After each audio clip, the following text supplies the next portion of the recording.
Ladies and gentlemen, please welcome to the stage for our keynote address, Chairman and CEO of the Libra Group, George Logothetis.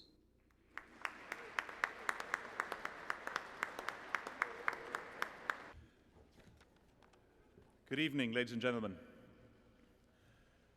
We've heard many well-deserved thanks tonight to the people that are here, but there are also thanks that must be offered to those who are not here. To those 75 years ago whose pain gave us our peace, whose courage gave us our freedoms, whose unimaginable valor blunted the once unstoppable Nazi war machine, and ultimately helped save the world.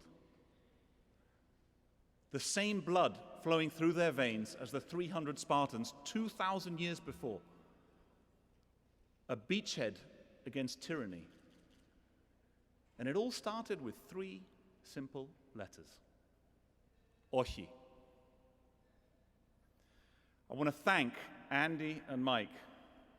I'm so proud of our friendship, your work, your relentless efforts to improve the lives of others, and your dedication to honor the sacrifice of so many brave individuals with the Oxi Day Foundation annual celebration. Now, in today's world, where information is so rapid and personalized, where social media lends itself to the temptation and indeed tendency to need instant gratification, we can all lose perspective. It can become all about me. History forces us to realize it is all about we. Hence, the importance of days like this. To celebrate, give thanks, and appreciate those who refused to be swayed or defeated. Now, we can look at history in one of 2 ways. We can study social movements, the policies of nations, and decades-long events. Or we can read it as the story of individuals. Men and women who stood alone and had to make profound choices. And these choices help determine the world in which we live. Now, these stories are not just information, they are inspiration. Not just words and data points, but they can be seeds of our courage and our aspiration. And I know this all too well. My first memories of life were death. Dying with meningitis at the age of 2.5 in a London hospital intensive care unit. And what the doctors did not know is that I would be living with a compromised immune system until the age of 36, when one operation changed everything. That's many decades of not being able to fight infection. Pneumonia, hospitals, bronchitis, antibiotics. It was a way of life for me. Kept me in bed for many months of every year, constantly doing battle with the twin demons of fear and hopelessness. I lived in a permanent fear of getting an infection, any infection, a cold. Feeling utterly hopeless when I did, because I knew I couldn't fight it.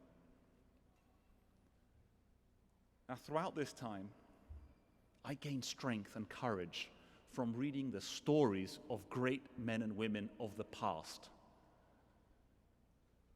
Churchill, who said his Oxi to evil. Gandhi, who said his Oxi to injustice. Rosa Parks, who said her Oxi to inequality. Now, I also learned to discount disappointment in real time.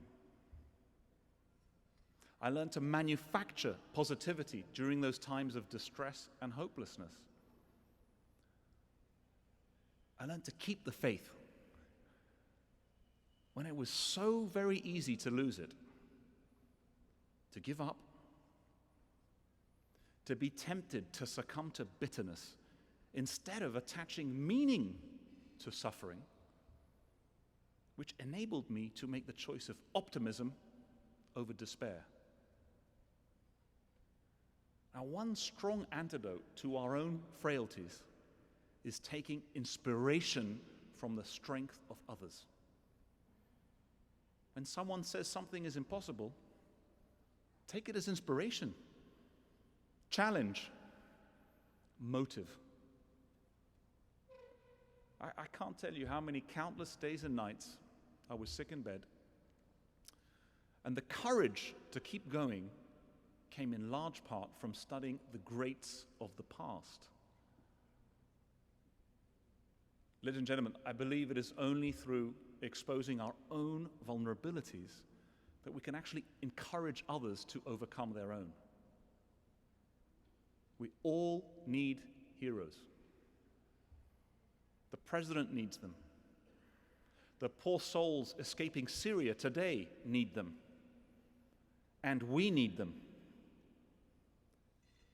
Do we not become the best we can by trying to emulate our heroes? Now, one of the other lessons I learned was that no is one side of a two-sided coin. When you say no to something, by definition, you're saying yes to something else. And 75 years ago to this very day, the Greeks collectively and individually said no to tyranny, no to evil, no to oppression, but they also said yes to freedom. They said yes to equality. They said yes to standing up and fighting for what is right. And when the 300 Spartans said no in the face of overwhelmingly impossible odds, they also said yes to the preservation of Western freedoms. So, ladies and gentlemen, what should we be saying no to today? And by definition, what will we be saying yes to? The problems we face in the West are not those of 75 years ago. There's no war, no famine, no plague in the West. We face a Western world with reduced opportunities for young people, increasing mental health issues, a world where fewer have more and more have less. At the same time, freedom is not free. Progress is not painless. Nothing of true value in this world is easy. Let's not be daunted by this truth, because I think accepting that a worthy life is hard actually paradoxically can make it easier. And that is the lesson we're reminded of 75 years ago tonight. We're reminded of the power and purpose of the individual saying no. We should also be reminded that one day we too shall be history. And let us hope and fight to ensure that when future generations read our story, they too shall be inspired and encouraged. They too will draw strength and confidence, like we've seen from our honorees today. For when it is all said and done, all we should be left with is the legacy of our behavior and conduct. This is how we shall be remembered and judged. The only profound way we can express our thanks to those who sacrifice so much for us is to earn the thanks of others. And so, ladies and gentlemen, if anything is clear from tonight, it is that we have a debt to those who came before us and a duty to those who will come after us. Let us repay our debts and fulfill our duties. Thank you.